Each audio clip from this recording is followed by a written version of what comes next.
Me alegra saludarlos nuevamente en este martes, en esta noche. Espero que me recuerden, yo estuve con ustedes hace unos meses atrás, bueno, hace creo que un mes, si no estoy mal, predicando en sábado. Y hoy tengo la oportunidad, Jaime me invitó para compartir la palabra del Señor nuevamente por este medio virtual con cada uno de ustedes. Eh, yo sé que Jaime ya oró, pero siempre que voy a abrir la palabra, eh, me comunico con el Padre, así que les pido permiso para orar y les pido que me acompañen en la oración un momento, por favor, inclinando su rostro nuevamente. Bendito y eterno Dios, gracias te damos, Señor, por este día de trabajo que nos diste, por este día de vida y por la oportunidad y los medios que nos das de encontrarnos como hermanos por medios virtuales, Señor, para compartir tu palabra. Permítenos, Señor, que en esta hora tu Santo Espíritu sea derramado sobre cada una de las personas conectadas. Y sobre todo, Señor, que uses estos labios como medio tuyo para instruirnos y para lanzar un mensaje de salvación en esta noche. Permite que tus santos ángeles celestiales acampen a nuestro alrededor para que el enemigo no pueda tocarnos y podamos estar tranquilos, gozosos y que los medios de conexión estén estables para que podamos escuchar tu palabra. Gracias, Señor, por tus bendiciones y tu amor. En el nombre de Jesús te lo pedimos todo. Amén. Bueno, nuevamente buenas noches. Qué bueno tenerlos aquí o estar con ustedes por este medio virtual. Vamos a compartir una enseñanza bastante interesante acerca del reino de los cielos. Yo quiero que me acompañen, por favor, allí donde están, si tienen sus Biblias eh, físicas o digitales, no sé qué puedan tener ahorita en sus manos, pero sí es importante que cada uno de nosotros pueda tener la Biblia a la mano. Les pido que vayamos al Nuevo Testamento y vamos a un libro muy conocido que es el libro de nuestro amigo Mateo. Mateo en el capítulo 5.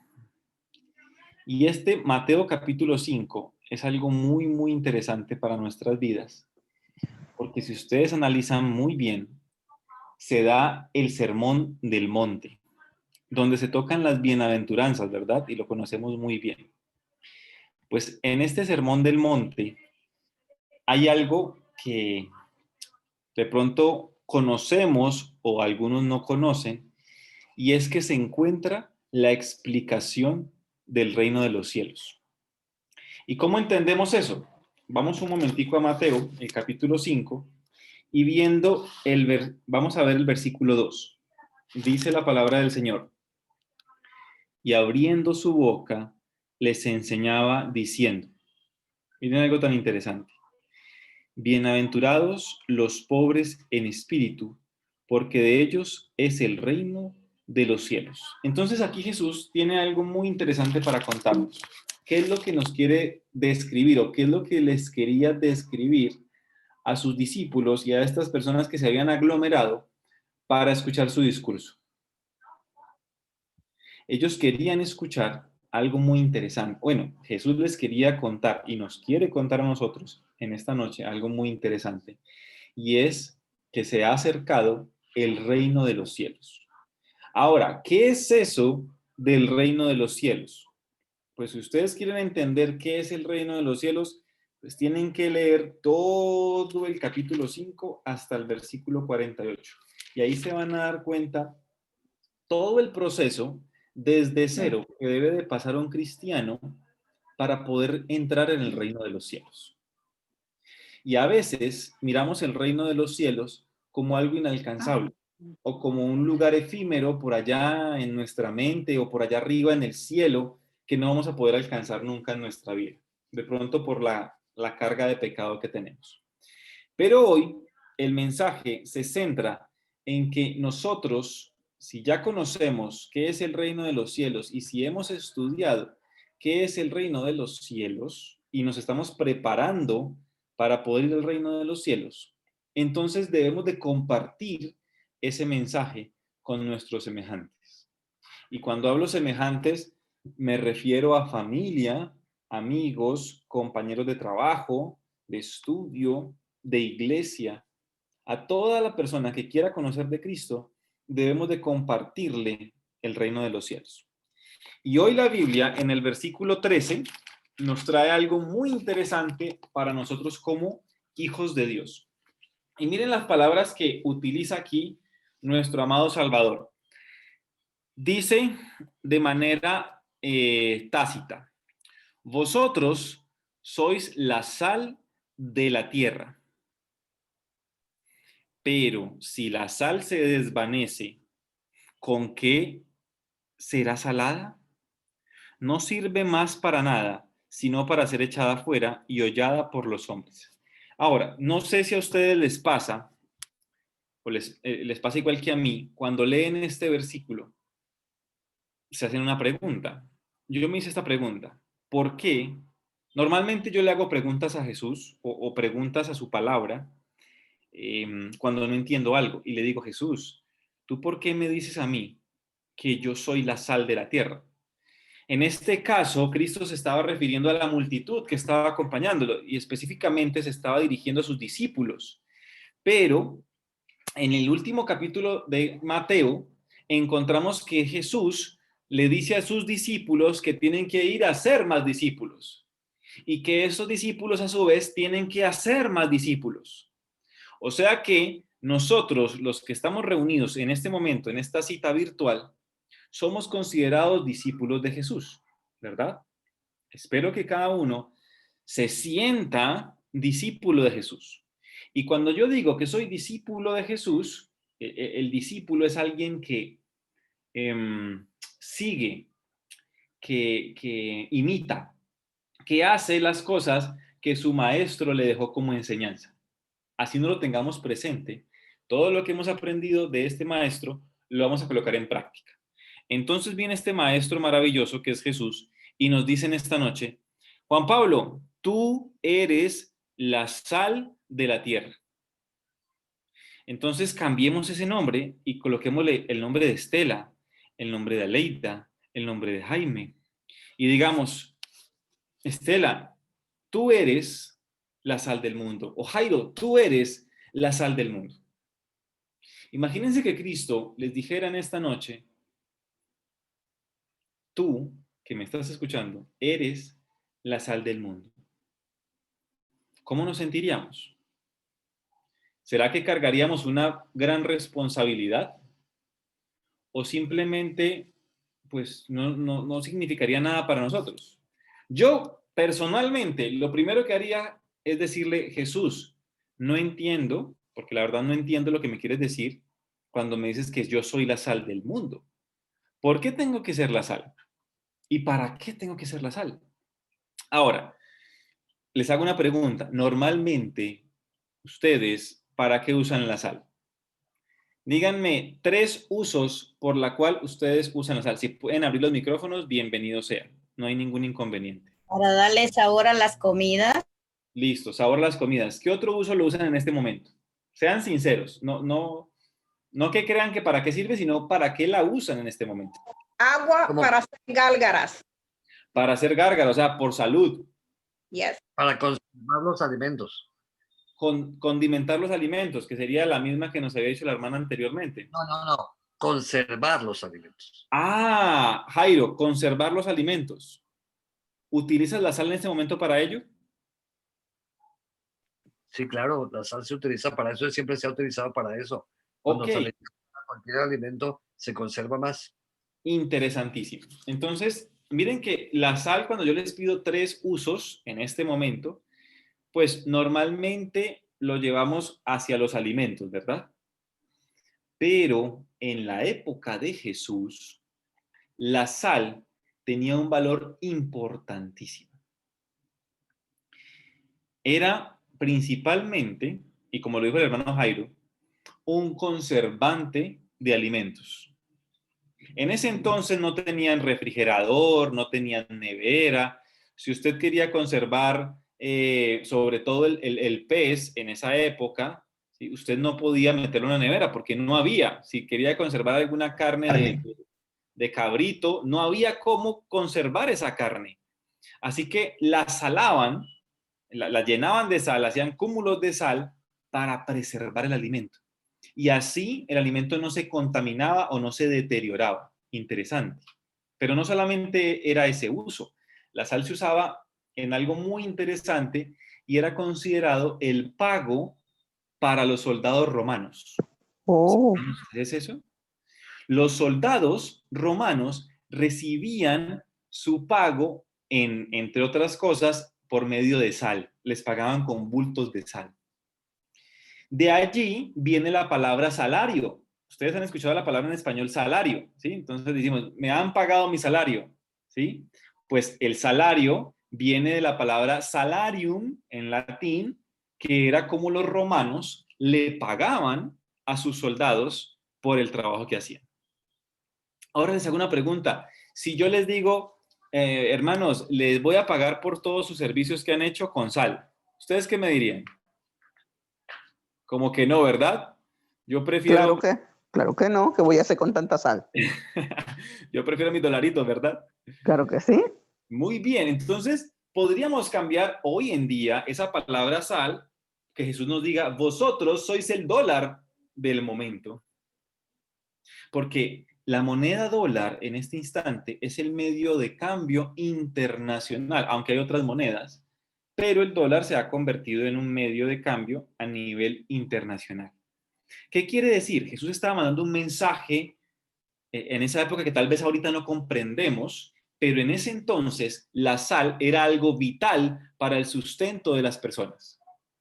Era algo vital, era un medio de intercambio, era un medio de conservación, era un medio de salud. ¿Ya? Entonces, ahí empezamos a entender qué es lo que quiere decir Dios o qué es lo que quiere decir Jesús a los discípulos cuando le dice, vosotros sois la sal. ¿Ya? Ya no es algo insignificante, porque yo he escuchado muchas prédicas donde dicen, la sal es lo que da el condimento a la comida. Entonces nosotros como discípulos son los que le tenemos que dar ese condimento a la palabra de Dios para que coja sabor. Puede ser, puede servir, pero en ese momento la sal no servía solo como condimento, servía de muchas maneras. De hecho, vamos a ver que el mismo Dios utilizaba este ingrediente, utilizaba la sal para varios propósitos, ¿sí? No solamente era utilizada como condimento, como ustedes lo pueden ver en Job capítulo 6, versículo 6. Si quieren lo vamos a leer un momentico. Vamos en nuestras Biblias a Job, el capítulo 6 y el versículo 6. Y se van a dar cuenta que la Biblia habla de la sal y habla bastante de la sal. Hoy no vamos a tocar todos los versículos, pero sí alguno de ellos para que nos demos cuenta. Dice el versículo 6, ¿se comerá lo desabrido sin sal? ¿Habrá gusto en la clara del huevo? ¡Wow! Interesante. O sea, eso no es de ahorita que le echamos sal a las comidas. Viene del tiempos atrás. ¿Listo? Pero no solamente, miren que aquí estamos mostrando que se utilizaba como condimento. Uno de las formas. Otro lo encontramos en los sacrificios. ¿Ustedes sabían que se utilizaba sal en los sacrificios? Vamos a verlo. Vamos a Levítico. Vamos al libro de Levítico, que es el libro que nos explica muy bien los sacrificios en esta tierra. Si ustedes quieren entender todo el servicio sacerdotal sobre los sacrificios, vayan al libro de Levítico. Por favor, vamos a Levítico, el capítulo 2 y el versículo 13. ¿Listo? Levítico 2, 13. Dice la palabra del Señor. Y sazonarás, vamos a leer desde el 12, ¿les parece? Como ofrenda de primicias las ofreceréis a Jehová, mas no subirán sobre el altar en olor grato. Y sazonarás con sal toda la ofrenda que presentes, y no harás que falte jamás de tu ofrenda la sal del pacto de tu Dios. En toda la ofrenda tuya ofrecerás sal. ¿Nos habíamos detenido en esta lectura? Toda ofrenda que presentaban los sacerdotes llevaba la sal del pacto. Interesante cómo coge fuerza esta sal. Vamos, acompáñenme allí donde estamos, en Esdras. Vamos al libro de Esdras, el capítulo 6 y el versículo 9. Esdras 6:9. Miren que aquí vuelve y juega, coge parte o hace parte la sal de lo sagrado de Dios. Dice, y lo que fuere necesario, becerros, carneros y corderos para holocausto al Dios del cielo, ojo, trigo, sal, vino y aceite, conforme a lo que dijeron los sacerdotes que están en Jerusalén, les sea dado día por día sin obstáculo alguno. Interesante, porque hablamos mucho del aceite, hablamos mucho de lo que representa el vino, hablamos mucho de lo que representa el carnero, pero se nos ha olvidado este ingrediente en el santuario celestial, que es bastante importante, ya que Dios nos dijo, nunca falte la sal del pacto de Dios. O sea que la sal juega un papel muy importante en este proceso de la salvación como símbolo para nosotros. Y esta noche estamos comprendiendo un poquito más por qué Jesús en Mateo capítulo 5, versículo 13, nos dice que nosotros somos la sal del mundo. ¿Ok? Bien. Cuando vemos por qué Cristo estaba hablando de que somos la sal en esta tierra, entendemos que jugamos un papel importantísimo. Ahora, recuerden, la sal era un medio de pago, era el salario o el salario. Ustedes cuando reciben sal como pago, lo utilizaban como un medio para conseguir otra cosa. Entonces, si ustedes querían conseguir, no sé, vino, aceite, un bocado de pan, podían tener una bolsita de sal y les servía como intercambio para conseguir este medio. Perdón, para conseguir este fin. ¿Qué quiere decir esto? Si nosotros somos la sal del mundo, quiere decir que nosotros no somos el fin. Somos el medio para que otras personas puedan llegar al fin. ¿Y cuál es el fin? Cristo Jesús. ¿Estamos claros hasta allí? ¿Vamos bien? No, la sal no es el fin. Nosotros no somos el fin. El fin es Cristo Jesús. Pero con el maravilloso amor que nos tiene Cristo para nosotros, nos ha encomendado esta gran labor, ser el medio para que las otras personas lleguen a Cristo. Interesante. ¿Ustedes creen que Cristo no podría decirle a sus ángeles, oiga, vayan y me predican el evangelio a toda la nación en una hora? ¿Cuánto creen que se demoren estos ángeles en predicar todo el evangelio de Cristo y decir la verdad eterna de Cristo Jesús como Salvador? Segundos, minutos, horas. No, yo creo que en una hora el evangelio estaría predicado en toda nación, tribu, pueblo y lengua. Pero esa labor, según Mateo, nos corresponde ¿a quiénes?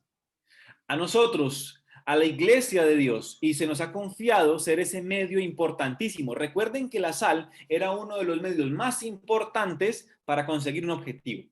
Entonces nosotros tenemos una responsabilidad enorme frente a la obra. Y ustedes que me están escuchando, y me incluyo ahí en este grupo, que estamos escuchando la palabra, no podemos hacernos de la vista gorda.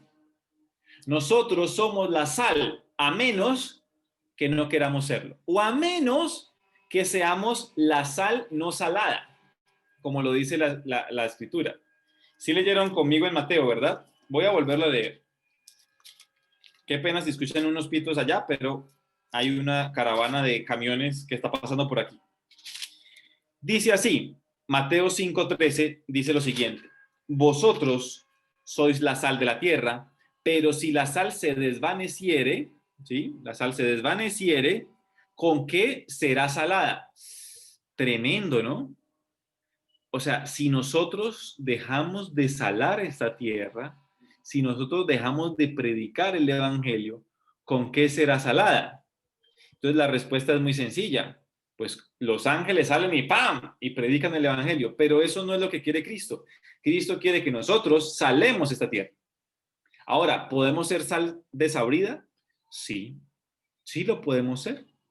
Dice, ¿con qué será salada? No sirve más para nada, sino para ser echada fuera y hollada por los hombres. En otras palabras, si nosotros no queremos participar de este evangelio, de este mensaje, podemos seguir siendo sal, sí.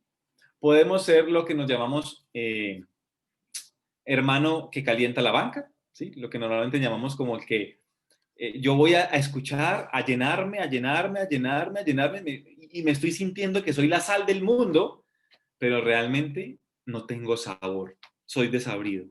¿Y saben por qué? Porque no estoy compartiendo el mensaje de salvación o el reino de los cielos con otras personas.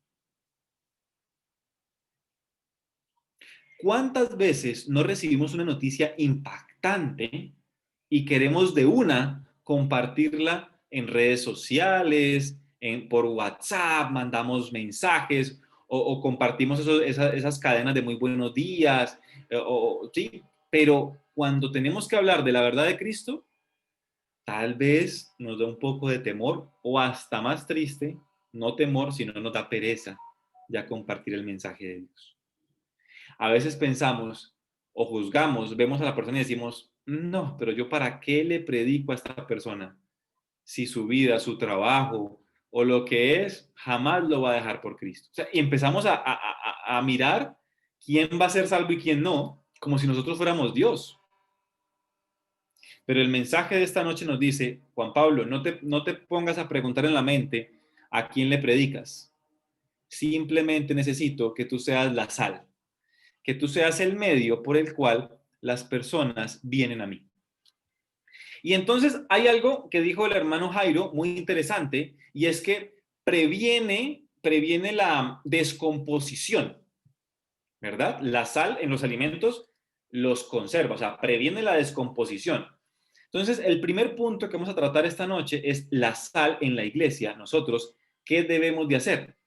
Debemos de prevenir la corrupción o la intoxicación en la iglesia, guardando los preceptos de Dios, enseñando su palabra tal cual como Él quiere que la enseñemos, no dejando que nos entren falsas doctrinas, ni dejando que se contamine lo que nosotros tenemos como la verdad de Cristo, que es su palabra.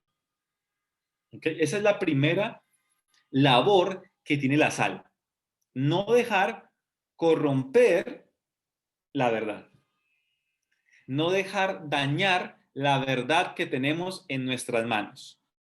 Y no lo digo porque dejemos entrar adoración extraña a nuestra iglesia, no solamente con eso. Lo digo de manera personalizada.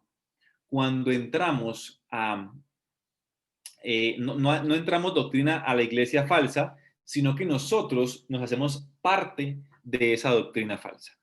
Conozco muchos maestros que tuve, muchos hermanos que me enseñaron la palabra de Dios cuando yo apenas estaba iniciando en este proceso del evangelio de conocer a Cristo, que ya no están. Y que he hablado con ellos y tristemente me dan unas historias de pronto un poco panteístas, un poco del taoísmo, un poco del el yo interior, la fuerza, el chi, muy politeístas tirando hacia el oriente, ¿sí? Entonces, cuidemos nuestra mente. Lo primero que tenemos que cuidar es nuestra iglesia, pero la iglesia se forma es de los miembros. Así que cuidemos a los miembros y a la sana doctrina. Debemos de conservar puro la palabra del Señor. Segundo aspecto que produce la sal, y la sal, no sé si ustedes alguna vez han comido, aquí en Colombia le llamamos tajadas o tostadas de plátano verde con sal, ¿sí? Eso, patacón pisado que le llaman en la costa, a mí me parece eso riquísimo. Y entonces yo soy aficionado a comer esos patacones, pero cuando como mucho ese patacón, a la final siento sed, mucha sed. ¿Ya? La sal produce mucha sed. No sé si ustedes le han echado sal al aguacate o a un huevito. ¿Qué pasa cuando le echan sal a un aguacate o un avocado o a un huevito? ¿Qué sucede? Eso empieza a salir como agua, ¿sí? Entonces, la sal produce resequedad, produce deshidratación y uno se empieza a retener los líquidos. Eso genera sed. Ahora, les hago una pregunta. ¿Será que nosotros podemos producirle sed a esta humanidad? Claro que sí, estamos llamados a que cuando conozcan de Cristo, ellos tengan la sed de Cristo. Y no solamente eso, cuando ustedes ya produzcan la sed, tienen que tener la paciencia, la constancia y la perseverancia para suplir esa sed. Porque imagínense cuando uno llega a conocer a Cristo los primeros días, pues yo me pasaba 4 o 5 horas con el que me trajo, el que me enseñaba en la iglesia, preguntándole de todo sobre la Biblia. O sea, tenía una sed de Dios impresionante y quería estudiar, estudiar, estudiar y estudiar, estudiar. Bueno, tenemos que estar preparados para generar esa sed de Cristo en las personas. ¿Y cómo lo hacemos? Pues mostrando lo que Cristo ha hecho en nosotros, ¿sí? Nosotros podemos mostrarle a las demás personas, creo que hay un versículo, no me acuerdo exactamente el versículo que dice, yo quiero conocer el Dios en quien tú confías. Le está diciendo a Pablo, si no estoy mal.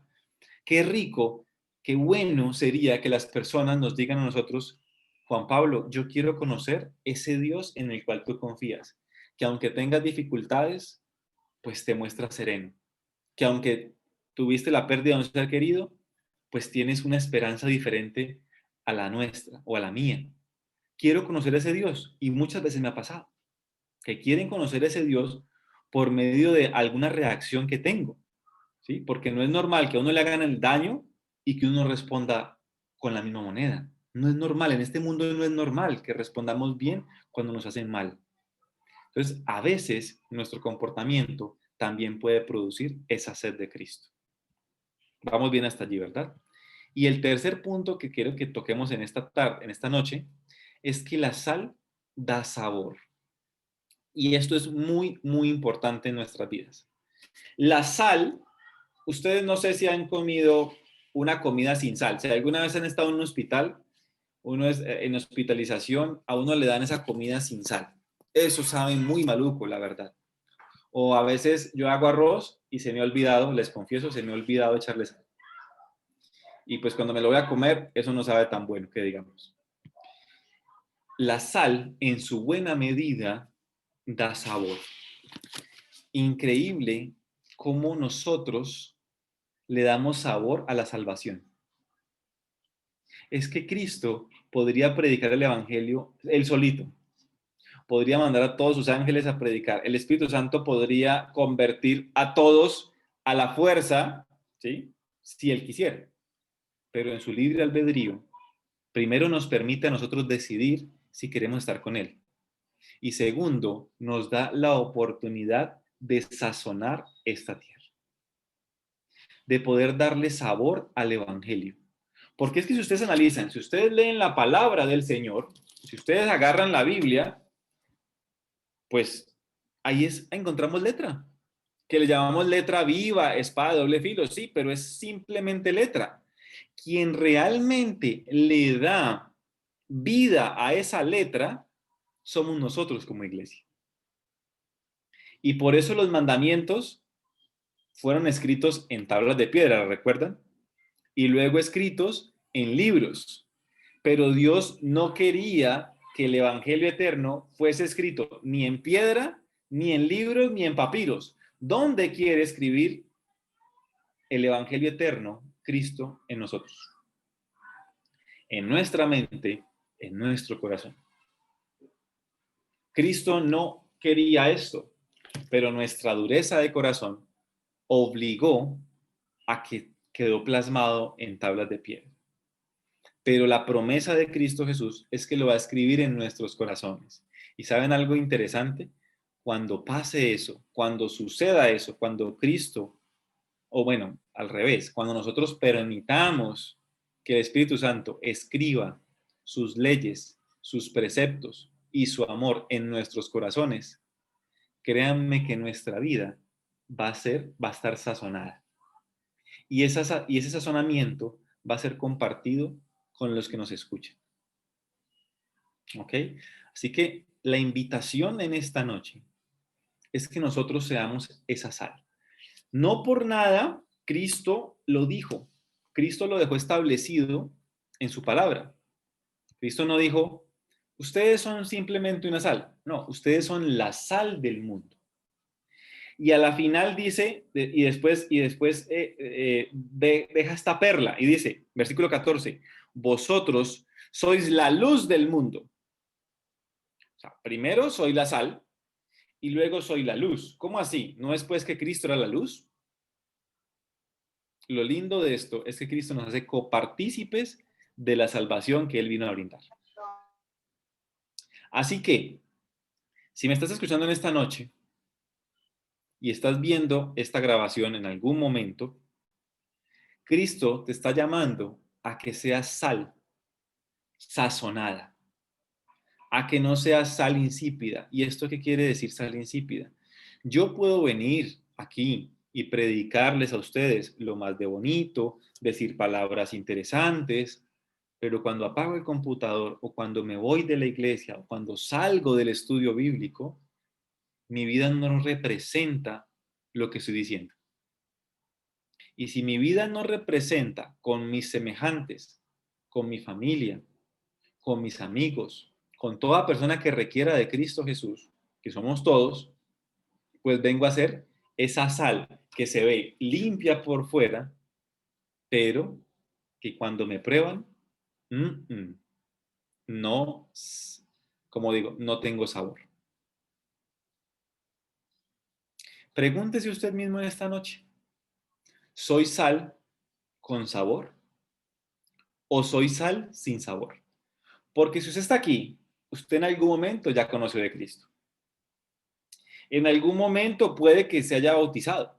No sé, no los conozco a todos. ¿Sí? En algún momento puede que usted haya arrancado el camino de la santificación. Pero puede que usted en ese camino se haya cansado y diga, llevo tantos años en la iglesia y Cristo no viene. O le he predicado tantos años a esta persona y nada que se convierte. Mucho cuidado con ello, porque Satanás puede que esté ganando la batalla en su mente y está perdiendo ese sabor. Si usted quiere tomar sabor, si usted quiere salar y si quiere compartir este evangelio con los demás, tiene que ir a la fuente. Y lo invito y la invito a que usted vaya y medite en la vida de Jesucristo. Porque nosotros somos la sal, ¿cierto? Esos terroncitos de sal, pero Él es la sal completa. Y si usted ha perdido sabor, si usted es esa sal, ese pedacito de sal que ha perdido sabor, vaya a la fuente y reciba nuevamente sabor de Cristo. Para que usted así pueda ir y compartir ese sabor. ¿Saben cómo sacaban la sal en la época de Jesús? Ahorita, aquí en Colombia hay una mina que se llama la mina de Zipaquirá, de ahí sacan sal, pero normalmente allá no habían las minas de sal, sino que iban al mar, sacaban el agua y la podían deshidratar con el calor. Y cuando ya quedaba una costra, ya deshidratada completamente, esa era la sal. Era una sal de por sí muy amarga porque no estaba yodada, no tenía el sodio que tiene la sal comercial que tenemos hoy en día, así que era muy fuerte. Pero miren esos cristales de sal. Si perdían sabor, ¿qué tenían que hacer para volver a coger sabor? Tenían que echarlos a la fuente. ¿Y la fuente cuál era? El mar. Así que si usted ha perdido sabor a lo largo de estos años, a lo largo del camino, batallando con Cristo, vuelva a Él. La invito y lo invito a que usted se aferre de la mano de Cristo en esta noche. Y que usted le diga a Jesús, perdóname Cristo, porque he perdido sal, porque he perdido sabor, porque hago las cosas simplemente por obligación o para que me vean. Dígale a Cristo en esta noche que vuelva y lo sazone, que vuelva y le dé ese sabor eterno para compartir el Evangelio con las personas que nos rodean. Así que esa es la reflexión de esta noche. Espero que hayamos aprendido algo nuevo. Espero que las palabras que hemos escuchado queden en sus mentes, pero no solamente allí, sino que podamos colocar en práctica esto y podamos compartir esta sal con otras personas. Les voy a invitar, por favor, a que allí donde están, inclinando su rostro, vamos a pedirle a Jesús que nos sale, que nos llene de sabor. Maravilloso y eterno Padre que estás en lo alto de los cielos. Estamos aquí, Señor, orándote, rogándote, pidiéndote, Señor, que vuelvas y nos des ese sabor salado, esa salinidad que nos diste cuando te conocimos por primera vez, esa alegría que nos diste cuando teníamos ese primer amor, cuando estábamos contigo, cuando recibimos ese bautismo, ese gozo, Señor, que sentíamos de compartir tu palabra. Permítenos que en esta noche sea de vuelta a nuestras vidas. Así llevemos 1 año, 2 años, 10 años, 20 años, 30 años tal vez batallando en este evangelio, Señor. Sabemos que tus promesas son fieles y que tú estás esperando gozoso que nosotros seamos la sal del mundo y podamos traer muchas almas a tu redil.